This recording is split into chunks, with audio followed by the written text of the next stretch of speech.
Good day and welcome to the Abercrombie & Fitch third quarter 2013 earnings results conference call. Today's call is being recorded. If you have a question at any time during today's conference, you may signal us by pressing star 1 on your touch-tone phone. We will open the call to take your questions at the end of the presentation. We ask that you limit yourself to one question during the question and answer session today. At this time, I would like to turn the conference over to Brian Logan. Mr. Logan, please go ahead. Good morning and welcome to our third quarter earnings call. Earlier today, we released our third quarter sales and earnings, income statement, balance sheet, store opening and closing summary, and an updated financial history. Please feel free to reference these materials available on our website. Also available on our website is an investor presentation which we will be referring to in our comments this morning. Today's earnings call is being recorded and the replay may be accessed through the internet at Abercrombie.com under the investor section. The call is scheduled for 1 hour. Joining me today are Mike Jeffries and Jonathan Ramsden. Before we begin, I remind you that any forward-looking statements we may make today are subject to the safe harbor statement found in our SEC filings. In addition, due to the 53rd week in the fiscal 2012 retail year, third quarter comparable sales are compared to the 13-week period ended November 3rd, 2012. Also as a reminder, the company changed its method of accounting for inventory to the cost method effective February 2nd, 2013. As a result, prior figures have been restated to reflect the change in accounting method. We will now begin the call with a few remarks from Mike, followed by a review of the financial performance for the quarter from Jonathan and me. After our prepared comments, we will be available to take your questions for as long as time permits. With that, I will turn the call over to Mike. Good morning, everyone. Our results for the third quarter were disappointing, driven by continued weakness in top-line performance. The weak sales trend that began in July continued through the quarter. While the sales trend improved in October, this was largely related to a step-up in promotional activity and the anniversarying of certain events such as Sandy. We are feeling the effects of a number of broad trends, but we can and need to do better in driving the top line of the business. In the near term, we are prepared for conditions to remain difficult in the fourth quarter and intend to manage the business accordingly. Despite the challenging retail environment for young apparel, we are pleased by the continued growth of our direct-to-consumer business, which was up in all regions in the third quarter, with particularly strong growth in Asia. Our fast-growing and highly profitable international direct-to-consumer business is demonstrating the benefits of investments we have made over the past few years. We are also pleased by the progress we are making on the ground in Asia. Our 6 Hollister stores in mainland China are now generating 4-wall margins similar to that of our European stores. Comp store sales growth in China is up around 40% year-to-date, and our newest store in Sanlitun opened strongly and continues to perform well. In addition, we had a robust response to the opening of our first Hollister store in Japan at Lalaport, Yokohama. It was one of our best-performing Hollister store opening weekends in our brand's history. Since its opening in September, this store's volume is tracking to be a top 10 Hollister store. With this momentum, we are excited to open our second Hollister store next month at Lalaport Shin-Misato in Tokyo. From a merchandise standpoint, we're also pleased with our performance during the quarter in outerwear, which comped up around 10% across genders and brands. We continue to see high potential in this category. Our underwear and intimates business also did well for the quarter, including the successful test of selling Gilly Hicks product within Hollister stores. And our denim business for the quarter was solid, particularly on the male side. However, our female top business remained weak. We see this as an extremely important area of opportunity to turn around our overall sales performance. Coming back to our long-range strategic review, in our analyst meeting earlier this month, we outlined initiatives that we will undertake in the coming months. Coming out of the meeting, I know that many of you wanted to know more about how we are prioritizing these initiatives and other actions, and what will have the most impact in driving improvement and top-line growth. From my perspective, our priorities lie in the following 4 areas. First, making female tops better. Many of the initiatives we spoke to will help with this, but I believe that our evolution to testing close to 100% of our assortment, shortening our lead times, and increased style differentiation will be the most significant. Second, increasing brand engagement through enhanced marketing initiatives and campaigns. In our analyst meeting, we spoke about having national campaigns in place for back to school next year, building on smaller scale initiatives we will be doing in the meantime. Third, completing the restructuring of our cost base. Prior to our next earnings call in February, we expect to have reached final conclusions on the scale of remaining opportunities beyond what we have already announced. Fourth, ensuring we are properly organized to execute against our strategic plan. We continue to work on this and expect to reach a conclusion in the near future. I am confident that we will make progress on each of these priorities in the coming quarter and establish a firm foundation for improving our operating performance. We have iconic brands with global appeal and a clearly defined aesthetic. Our brands have a strong reputation for quality, heritage, and timeless fashion, and we believe the best path to growth and shareholder value creation is to leverage those strengths.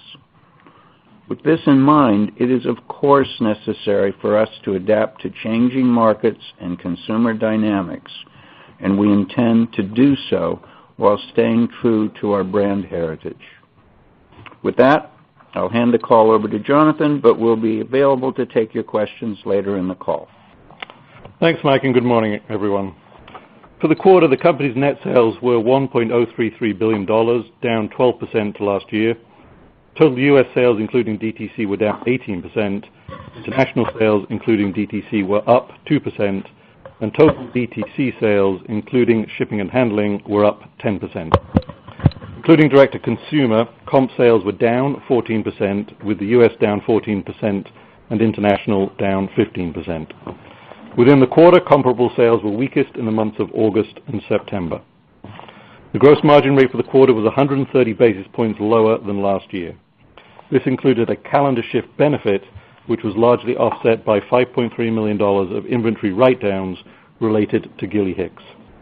The lower than anticipated gross margin rate was primarily the result of a step-up in promotional activity, mainly in October. On an adjusted non-GAAP basis, operating expense for the quarter was $591 million versus $619 million last year. This excludes pre-tax charges of $96 million, which are detailed on page 3 of our investor presentation. Other operating income for the quarter included a $6 million benefit associated with insurance recoveries. Overall, expenses for the quarter came in significantly below forecast as we flexed down expenses in reaction to the lower sales trend. In addition, we were able to realize a small amount of savings related to the Profit Improvement Initiative during the quarter. On an adjusted non-GAAP basis, operating income for the quarter was $60 million versus $133 million a year ago. Operating margin on an adjusted basis decreased 550 basis points, resulting from gross margin erosion coupled with expense deleverage. The tax rate for the quarter, excluding the effect of charges, was 31.1%, and included a benefit of $4.9 million related to certain discrete tax items. On a full-year basis, we expect the tax rate to be in the mid-30s on an adjusted non-GAAP basis. For the quarter, the company reported adjusted non-GAAP earnings per diluted share of 52 cents versus $1.02 last year. Results for the quarter included 6 cents of tax benefits related to the discrete tax matters I just referenced. Turning to the balance sheet, we ended the quarter with approximately $258 million in cash and equivalents and borrowings under the term loan of approximately $139 million. Cash was below our target minimum holding of $350 million, but we expect to be back well above that level by year end. We ended the quarter with total inventory at cost up 22% versus a year ago, with in transit contributing to the increase. While overall inventory is expected to be up at the end of the year, we expect to end with appropriate levels of fall carryover inventory versus the low levels last year. 2 weeks ago, we announced that we have decided to focus the future development of Gilly Hicks through Hollister stores and direct-to-consumer channels, and we will be closing our standalone Gilly Hicks stores. Excluding charges associated with the restructuring, we incurred an operating loss of $12 million related to Gilly Hicks operations in the third quarter. The operating loss included $5.3 million in inventory write-down charges that I mentioned earlier. With regard to our outlook for the full year, based on a projected low double-digit decrease in comparable sales for the fourth quarter, we are projecting full-year adjusted non-GAAP diluted EPS to be in the range of $1.40 to $1.50. This projection also assumes significant gross margin rate erosion in the fourth quarter, including an unfavorable effect from the calendar shift. We expect gross margin rate for the full year to be approximately flat to last year. The projection for the full year does not include charges related to our restructuring actions for Gilly Hicks, other impairment and store closure charges, charges related to the implementation of our profit improvement initiative, or the effect of any additional share repurchases. Also, due to the extra week in last year's fiscal calendar and the resulting calendar shift, the prior year comparable 13-week period ended February 2nd, 2013, would have had approximately $82 million less in sales versus the actual reported 14-week period ended February 2nd, 2013. This will adversely affect fourth quarter sales and earnings on a relative basis. We continue to expect capital expenditures of around $200 million for the year and pre-opening costs of around $25 million. With regard to the rest of our real estate plans for 2013, we intend to open approximately 20 international Hollister chain stores in total for the year, as well as a small number of international and U.S. outlet stores. To date, in 2013, we have opened 13 international Hollister chain store locations. We continue to expect to close approximately 50 stores in the U.S. in 2013 through natural lease expirations, primarily at the end of the year. During the quarter, we opened an A&F flagship store in Seoul. The planned opening of an A&F flagship store in Shanghai is expected in the spring of 2014. With regard to the ongoing profit improvement initiative, we expect to realize a somewhat greater amount of savings during the fourth quarter than the smaller amount we recognized during the third quarter. As we stated during our analyst meeting 2 weeks ago, we expect to realize net incremental annual savings of at least $100 million beyond what is realized this year, and have a close to final figure of expected cost savings by our February earnings call. For incremental savings we identify beyond the $100 million, we continue to expect to reinvest a portion of those savings into funding marketing efforts tied to our strategic plan. Going forward, our financial focus remains on driving operating margin improvement through execution of our strategic plan and maintaining a disciplined approach to capital allocation. With that, I'm going to hand it over to Brian to provide some more details on our results for the quarter. Thanks, Jonathan. As reported, third quarter comp sales were down 14%. By brand, comp sales, including direct-to-consumer, were down 13% for Abercrombie & Fitch, down 4% for Abercrombie Kids, and down 16% for Hollister. Across the brands, female performance was weaker than male.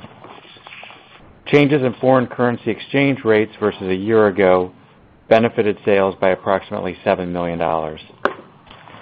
Also, due to the calendar shift from the 53rd week in fiscal 2012, the prior year comparable 13-week period ended November 3rd, 2012, had approximately $23 million less in sales versus the reported 13-week period ended October 27th, 2012, which adversely affected third quarter year-over-year sales and earnings. The gross profit rate for the third quarter was 63.0%, 130 basis points lower than last year's third quarter gross profit rate, primarily driven by lower average unit retail. Stores and distribution expense for the quarter was $565 million, up from $497 million last year. Stores and distribution expense for the quarter included $84 million of charges related to the restructuring of Gilly Hicks, other store impairments, and the Profit Improvement Initiative.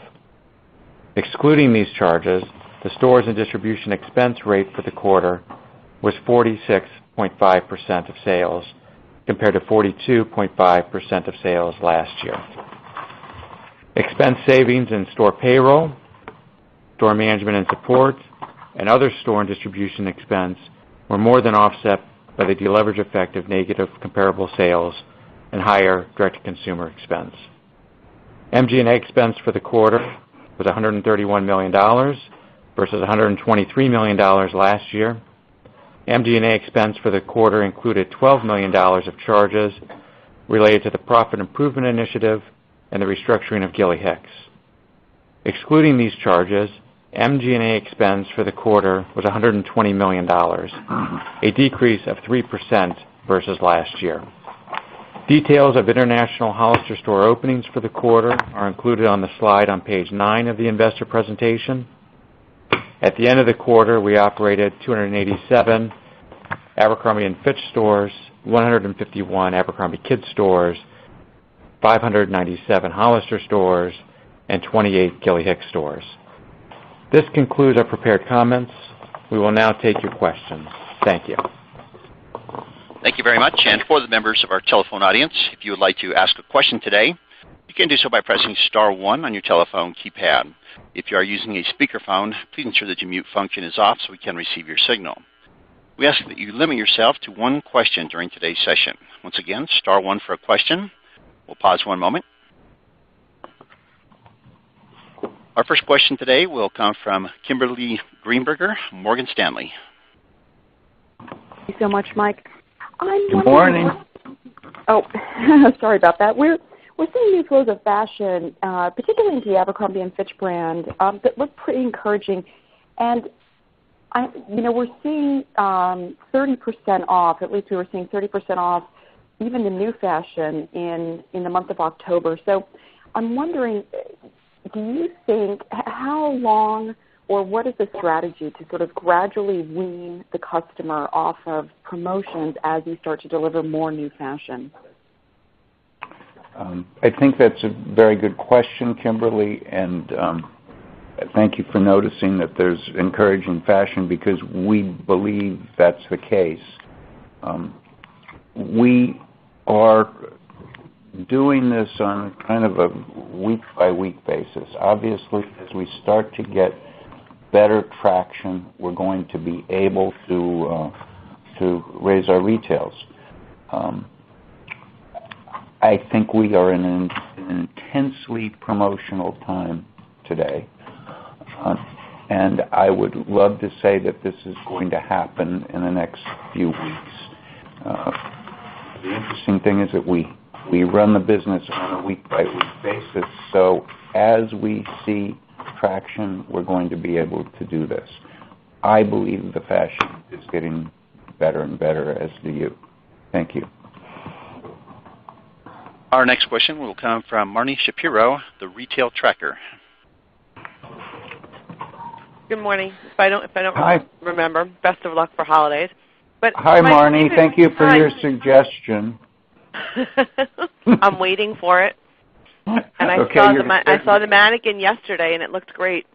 Okay, you're going to get a response. I have two quick, one housekeeping question. If you could just clarify, you said 50 stores to close by year-end. That's excluding Gilly Hicks. And is it still more heavily weighted to the Abercrombie brand? And then, Mike, if you could just look forward, be it a year, 18 months, and the balance of fashion is better in the store, I'm assuming there'll still be a good percentage of logo merchandise in the store. Should we start to think of that as more of, I don't want to say a promotional vehicle, but we know the customer is always looking for promotion. So should we start to think of the balance in that way, that fashion would be the full price vehicle and the logos would be the promotional vehicle? Let me just deal with the first 2 points, Marnie. Yeah, the 50 stores by year end includes the stores we've closed year to date, but doesn't include any of the Gilly Hicks stores. That would be over and above that. In terms of the mix, we are anticipating that it is going to shift a little more to Hollister over time, given the number of closures that have already occurred. So yeah, a higher proportion of Hollister stores than we've seen to date. In relation to your question about logo wear, I think that's very smart that there's a logo business that is ongoing. Our mission in logo is to make that category cooler. And by doing so, I don't think we have to relegate that to a promotional business only. Thanks, Martin. Our next question will come from Liz Dunn with Macquarie. Hi, good morning. My question was about the international business. You've obviously called out some strength there in certain stores, but broadly the business is weak. Are the areas of weakness, fashion-wise, similar to what you're experiencing domestically? Are the same categories not working? Just a little bit more detail there. Thanks. I'd answer that question. Say yes. It's generally the same.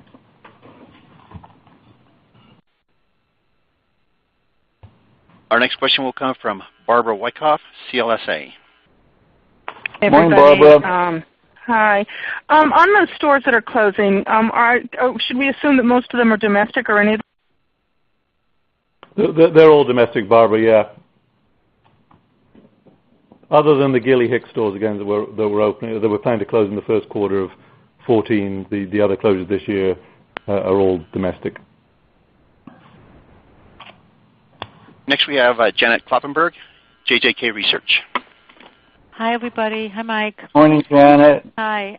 Couple of questions. For Jonathan, you talked about, I think you said that you expected greater expense savings on the store and distribution level and perhaps the MG&A level in the fourth quarter. Maybe you could give us a little more detail there, where it's coming from, the magnitude of the change, and also if we should expect incrementally lower store and distribution and MG&A as we go forward quarter by quarter next year. And Mike, I wondered if the testing process had been conducted on the women's spring top assortments and how confident you are in the performance of that category in the spring season. Thank you. Right. Well, morning, Janet. On the first part of the question, the reference wasn't really to the split between MG&A and stores and distribution. What we were saying is that in the third quarter, we have started to realize some savings across both line items relative to the profit improvement initiative.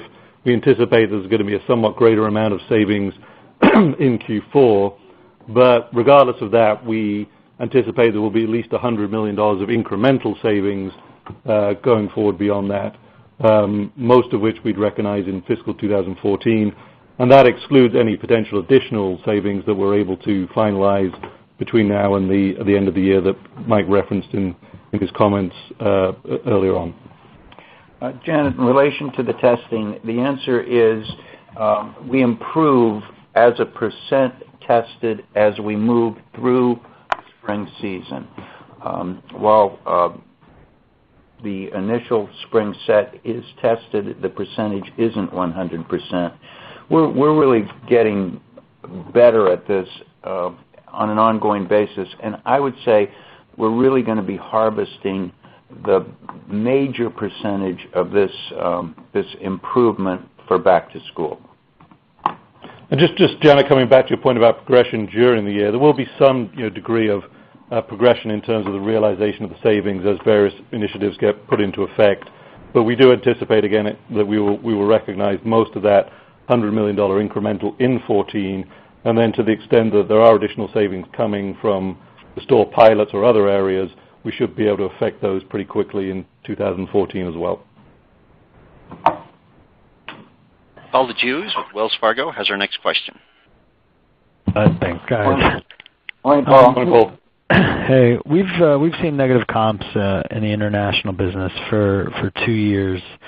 Can you maybe talk about where you feel comfortable that you've seen a bottom from a sales productivity perspective, and what particular markets or flagship stores do you feel like you've kind of bottomed out, so that we can at least start thinking about, the productivity not falling further? Thanks.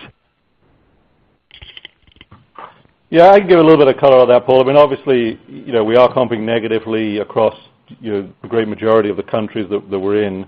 There are a couple of places where that's not the case. We talked about Sweden in the past. Obviously, China, we're doing much better than that. Actually, Japan has turned from a comp standpoint, the stores we have in the base over there. But most of our countries in Europe, Hollister and A&F are comping negatively at this point. So I don't think we're ready to say that we're necessarily at the bottom of the cycle. What we can say is if we look at what's baked into the guidance for this year in terms of international, our Hollister European stores will still be very close to 30% on a four-wall basis. I think 29, right around there. A&F is the range of performance in A&F is a little broader, but the overall four-wall for A&F for Europe for the year will be a couple of points below that, but still in the mid-20s for the year, despite that 2 years of negative comp.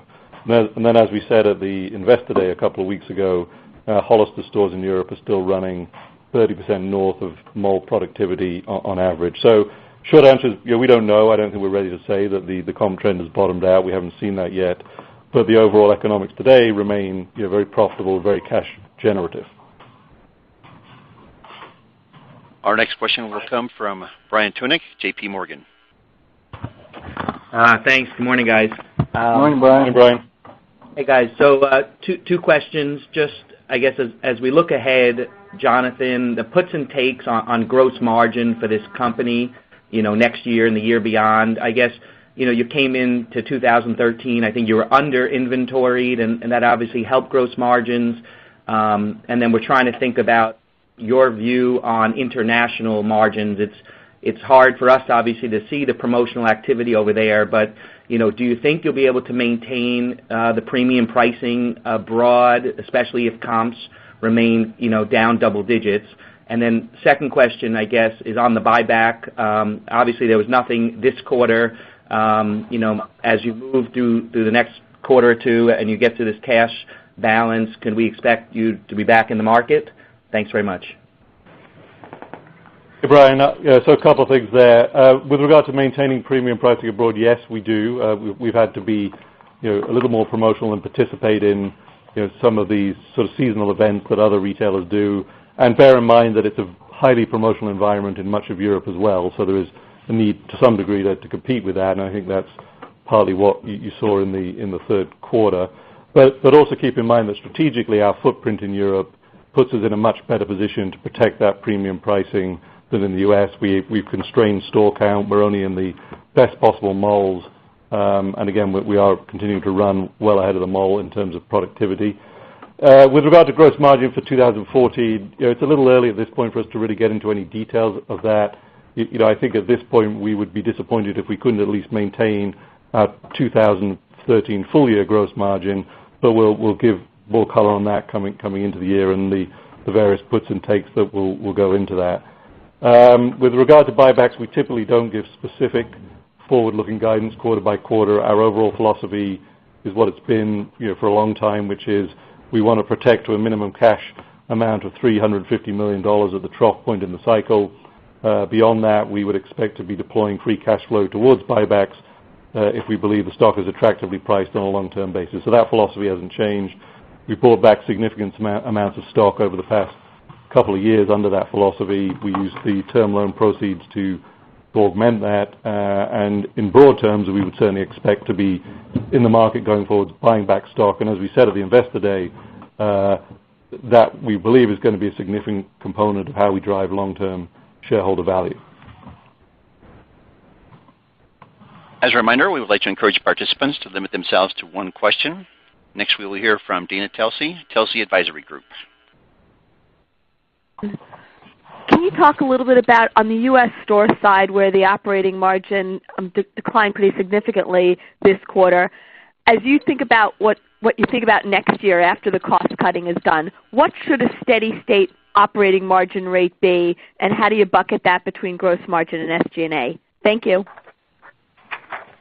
Hey, Dana, I think that kind of goes into the same bucket of it's a little early for us to start giving specifics on questions like that, given we haven't come out with guidance for 2014, and the cost saving process is not yet complete, nor is our budget for 2014. So I think we'll be able to give a lot more color on that by the end of the year, but it's a little early to start breaking that out at this point. As we said a minute ago, we'd be disappointed overall if we couldn't at least maintain our gross margin rate on a full year basis in 2014, and then to the extent we're getting traction beyond that with our strategic initiatives, we've said our objective is to get AURs up over time, which hopefully would enable us to achieve some improvement in gross margin rate. Dana, that's the first time you've ever only asked one question. Next is Lindsay Drucker-Mann, Goldman Sachs. Hi, good morning, everyone. Hi, Lindsay. I have two quick questions.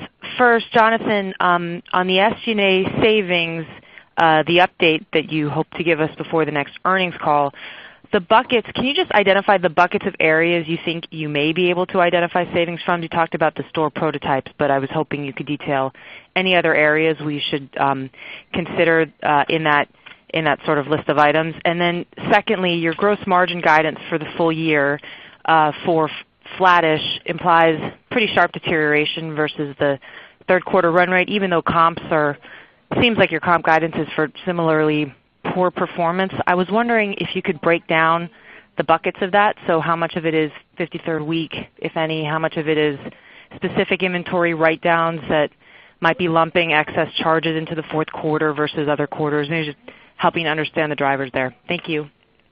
Sure. I mean, with regard to SG&A savings for 2014, the biggest area of potential additional opportunity is in the store operations area. Lindsay, that comes back to, it's not really the store prototypes, which when we refer to that, we're talking about a new model for the physical layout of the stores, but the store pilot projects that we've been doing and that Brian went into some detail on in the analyst event. So that's clearly the greatest area of additional opportunity, although we continue to scour all other areas of expense for potential opportunities as we come towards closing our budget for 2014. With regard to the gross margin rate in fourth quarter, we have baked into that the assumption that we're going to need to be incrementally more promotional than we were in the third quarter. Certainly some of our competitors were more promotional in the third quarter, took rate down, and were able to achieve somewhat better comps as a result of that. We're assuming that the overall environment, as Mike said earlier, is going to remain very difficult, and that we're going to need to take our AURs down to be competitive, and that's what is primarily driving the gross margin rate erosion that's baked into the guidance. Our next question will come from Steph Wissink, Piper Jaffray. Hi, good morning, everyone. I want to just follow up on an earlier question regarding the comp. Mike, if you could just take us through the rebuilding of the comp rate from this double-digit level now to more of a flat level. I think you mentioned markdowns were a piece of it, declines in pricing, and then the women's tops business. Could you just, again, help us kind of step function the relative degrees of impacts from those areas? Thank you.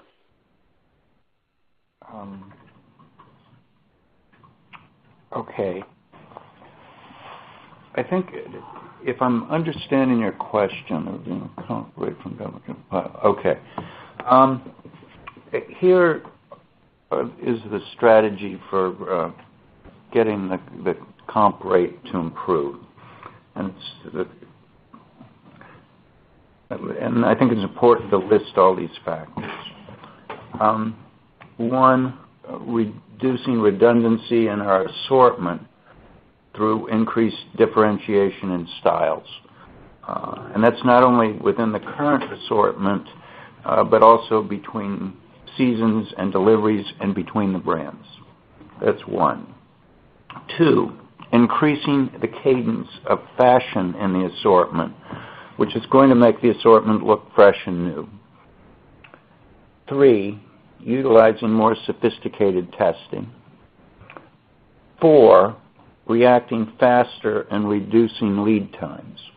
And that's going to be done. We've talked about this before, and we're doing this, but we're doing more of it as we go forward through shorter development cycle, increased fabric platforming, increased vendor collaboration, more sourcing in the Americas, and very important, reserving more open-to-buy for chase. These are the merchandise initiatives, especially for female tops, but for the whole business, which we believe will take us to a better top line, which, as you're saying, is taking the comps negative to positive. In addition to the merchandise initiatives, I think it's very important to note that we have to combine this with marketing investments. And we're very excited about this because we have to build traffic as a part of this, which we believe will make our brands stand out and grow. We hope to see the benefits of these initiatives by back to school.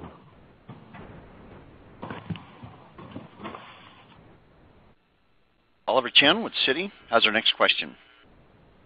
Thanks a lot. As you do prioritize fashion tops and women's fashion tops, can you just explain the dynamic in terms of the plans to reduce the number of SKUs simultaneously? Also, in your expectation of this happening, should we expect the comps and the gross margin to kind of improve in sync, as you realize higher AUR? And Mike, given that you've been really experienced in retail, do you think 30% is the new normal? And how do you think about next year, as we have trouble from our perch kind of figuring out how we get out of this intensely promotional type of competitive environment? Well, let me answer the last part of the question first. I think we get out of it by the total segment becoming healthier. Young apparel is a very challenged business today. I think that will improve. I think there are pressures on young people today in terms of how they're spending their money, but I think those pressures will abate. So I think the whole segment will get better, and then I think we'll get better as we improve the operations of the business. And all of the factors I just mentioned will result in us running a better regular price business. I think that the conversation of reducing the SKU count there's been too much made of that. It's an in-store SKU count reduction, and I wouldn't build too much into that, guys. I think maybe too much was made of that in the session. This is an in-store SKU count reduction, and in fact, our DTC SKU count is being dramatically increased. It gets to the same matters that I just related to in terms of how we're going to drive the business, which I think is exclusive of the SKU count conversation. Our next question comes from Thomas Philandro, Susquehanna Financial Group. Hi, thanks for taking my question. Mike, I was wondering, how you doing, Jonathan? I was wondering when you guys plan to take a more aggressive stance at merchandising and or marketing the lease line of the stores, since I think you've removed all the louvers. So I guess first update us on the louver removals, and then if you can update us on when you plan to take a more aggressive stance on merchandising or marketing those windows. Good question, Tom. The louvers have been removed. You will see more aggressive marketing on those windows next week. See you on Thursday. And we'll have, Tom, some of the new Hollister prototypes with that we showcased at the analyst event will be up and running in the first quarter, which will give us an opportunity to do the same thing in those stores. Great question. Next is Adrienne Tennant, Janney Capital Markets. Good morning, Hi, everybody. Adrienne. Hi. Adrienne. Mike, I was wondering if you can share more of some of the findings of the consulting study, specifically how the customer perceives the brand in the United States, and were there any surprises coming out of the study about brand perception? Thank you. Adrienne, we're still sifting through that information. We have quantitative analyses, but we're sifting through the qualitative. I'll be prepared to get into more detail on the next call. Next is Matt McClintock, Barclays. Hi, good morning, Mike, Jonathan, Brian. Hey, Matt. The question I have, Mike, in your prepared remarks, you outlined 4 priorities. The 4th one was ensuring that you're properly organized to execute on the strategic plan. And I was wondering if you could elaborate more on that specifically. As you think about the longer term, how do you think about the longer term evolution of the organization itself once you manage through the cost restructuring and some of the near-term challenges that you're facing? Thanks.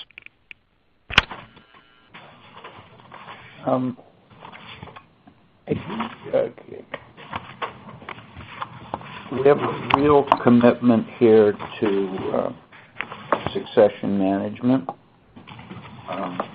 and we want to make sure that we're properly organized to achieve our current long-term plan, but to look to the future. We've brought in quite a few people from the outside, DTC, marketing, procurement, store design, what else? Strategic planning. We have a really strong bench in merchandise talent as we're harvesting the result of this aggressive college recruitment program over the last 15 years. But we need to sit and ask if we're as strong everywhere as we need to be. We are going through that review process right now and would hope to have some more information for you.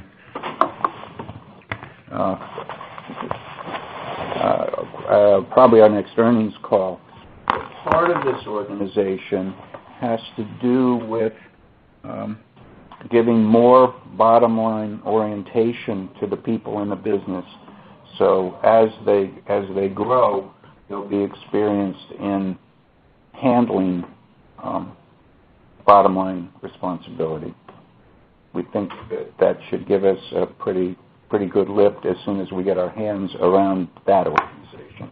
So expect more information on the conversation of organization. Simeon Siegel with Nomura has our next question. Great, thanks. Good morning, guys.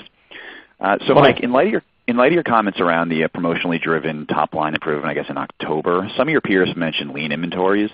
If the promos are helping to drive some improvement, can the units you have actually help drive a better comp over the promotional holiday?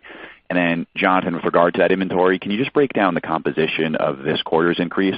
And then just lastly, to clarify quickly from beforehand, are there any Gilly inventory write-downs embedded in the Q4 gross margin guidance? And can you quantify the calendar shift impact to gross margin that you mentioned? Thanks. I'll let Jonathan handle both of those questions. Okay, so let me start with the comments about inventory markdowns in the fourth quarter. No, at this point we've baked in the lower of cost or market inventory write-downs for Gilly that we think we need to run out the remaining product, obviously beyond the ongoing assortment, which is subject to the ongoing lower cost or market evaluation. So that $5.3 million hit we took in Q3 is essentially the cleanup of the incremental write-downs we need to take because of the restructuring, as well as some normal lower cost or market adjustments that occurred in Q3. In terms of the comments about promo in October and if promos are driving improvement, I think the way we look at it, again, we're going to need to be pretty promotional, we assume, in the fourth quarter to drive even the relatively modest comp improvement that we've baked into our guidance. We're assuming it's going to be a tough environment. To your point, we do have the inventory to support the promotional strategy we have baked into our plans for the quarter.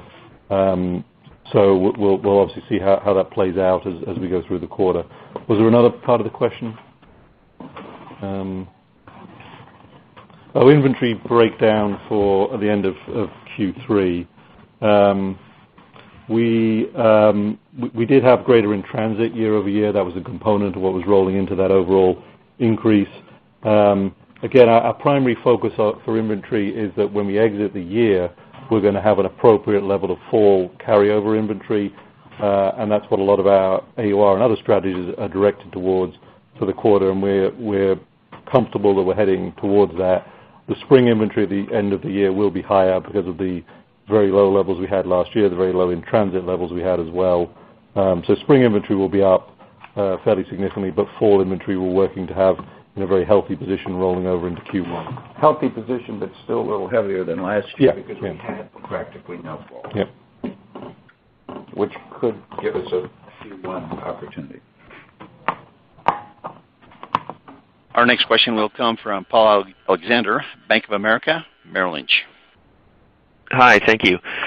Can you guys tell us a little bit more about the mechanics of the testing program? Where in the life cycle of the product are you going to be testing? Are you going to be testing finished product to get an idea of how much to order or chase, or will you be testing product attributes like color and silhouette? And also, getting to 100% of testing, how will you manage all that increased testing? Are you going to have to hire more merchants, or can you do this with your existing teams? Thank you. Paul, I'd rather not get into the specifics of the testing program. It's pretty sophisticated, and we're already kind of delighted with what's happening.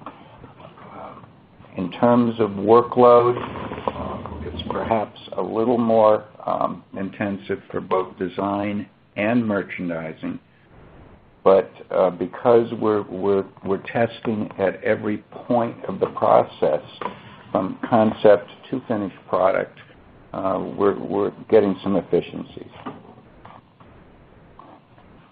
Next, we'll hear from Anna Andreeva, Oppenheimer. Thanks for taking my question, guys. Good to hear that October trends improved for the business, although modestly. Was that consistent across brands and also international versus domestic? And your guidance for comps to be down low double digits for the fourth quarter, I guess embeds some improvement in the trend. Just curious, what are you seeing so far in November? And then finally, just to follow up on AURs, what was AUR decline in the third quarter, and what should we expect for 4Q? Thanks so much.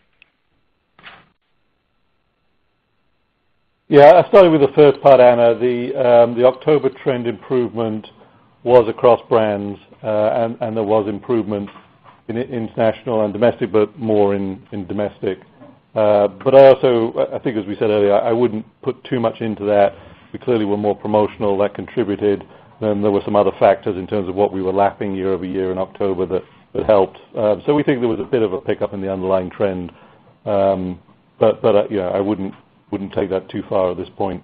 We typically don't comment on current quarter-to-date business on these calls. Our projection for the quarter is based on our standard model, which is a 13-week trailing trend with greater weighting being given to the most recent weeks that gives us an outlook for the quarter, and that's what our guidance is based on, and that obviously rolls in the direct-to-consumer business in that since that's part of the comp. With regard to AUR decline in Q3 and what to expect in Q4, what we're signaling obviously is we're going to have a greater decline in AUR in Q4, certainly adjusted for mix and other factors given the expectation that we will need to be more promotional in Q4 to get to where we need to be at the end of the year. Next we'll hear from Dorothy Lackner, Topeka Capital Markets. Thanks. Good morning, everyone. Morning, Dorothy. You gave a lot of helpful information at the meeting regarding your timeline for when we should see certain changes. And I just wondered, in terms of the greater differentiation you're looking to do between Hollister and A&F, is that just going to roll in kind of gradually? Should we really look for that to be full impact back to school next year? Just wondered if you could speak to that. And then also on the kids business, the kids comps, are quite a bit better than the overall business. I just wondered, what's helping you there and what your thoughts are in general on kids. Okay, let me take a stab at this. In terms of differentiation between Hollister and A&F, twofold. One is product, and two is marketing. You'll see a continued emphasis on differentiation as we proceed through the year in product. You'll start to see better differentiation in marketing as of spring, and clearly by back to school, we hope that you see an appreciable difference. In terms of the kids business, I really believe that the difference is that the parents are buying the product there. Our next question will come from Betty Chen, Mizuho Securities. Oh, good morning, everyone. Betty.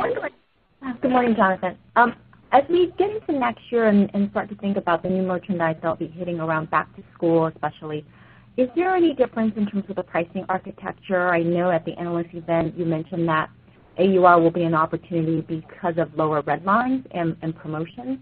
But how about in terms of the initial markup?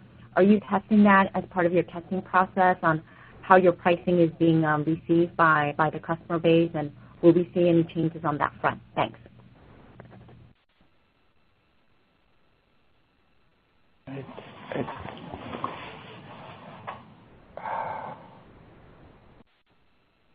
I don't know how. I think what we've said, it's really it's about promotions and clearance is what we're thinking, Betty, is going to help us get the AUR back up. It's not really about ticket strategy as much, so it's being less, having a lower proportion of clearance and being less promotional. Right, and driving that clearance percentage down is critical, which is related primarily to differentiated product. So we're not competing with ourselves in the back room. Major initiative, and I'd mention that as number one in terms of initiative. Next, we will hear from John Morris, BMO Capital Markets. Thanks. Kind of two quick parts here, Mike. You've done a great job outlining some of the work that you're doing from the merchandising standpoint and the initiatives. And you have talked a little bit to the marketing. So, obviously the product's coming first. The marketing, you said it'll be kind of fully evolved by back to school, but some small scale changes in the spring. So, wondering what your thoughts are about that and your philosophy, your approach to that in terms of what we might see smaller scale. And then Jonathan, just a quick update on the London flagship. I think last quarter you said it was flattish comp, and I'm just wondering kind of the trend, any quick update there as well. Thanks. I think, John, the marketing initiatives are very exciting. Beyond a full-blown campaign, we're doing a lot of testing in a lot of different areas. What's going on, I don't need to say to you in terms of newness and way to deliver messages to our target customers are enormously exciting. So we're fully engaged in new ways of delivering message as well as what the message is. And we're doing an enormous amount of testing there. Now to go to the... on the London flagship, John, we did see a step down there consistent with what we saw in the international comp from Q3 to Q2.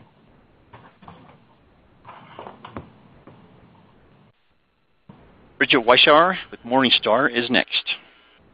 Good morning. Thanks for taking my question. Okay. I know that you highlighted that women's tops were weak. I'm wondering if women's in general had weaker comps across the board than guys, and also if you could give any detail if it's on traffic or conversion. And the third piece of the question is, can you highlight any ongoing marketing campaigns that are specifically targeting that weakness? Thanks. Women's had weaker comps than men's. However, the real weakness was in women's tops. Traffic or conversion. Traffic is a total company, so I think it's difficult to talk about traffic in terms of that category. Although overall traffic is correlated pretty well with comps, so right. We would assume that it's more traffic than conversion on the female side because of that. Any particularly marketing campaigns specific to that category? I would rather not talk to that. Our final question today will come from John Kernan with Cowen. Hey guys, thanks for squeezing me in.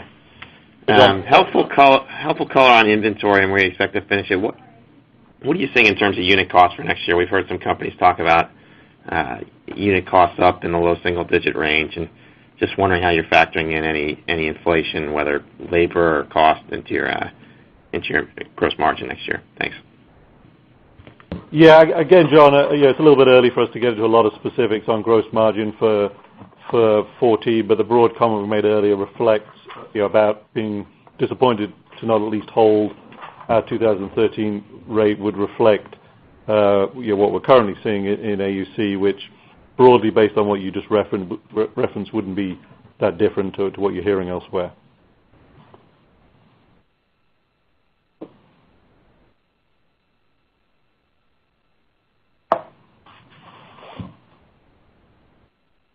And that does conclude today's question and answer session. That also concludes today's conference call. Thank you very much for your participation. Thank you, everyone. Thank you.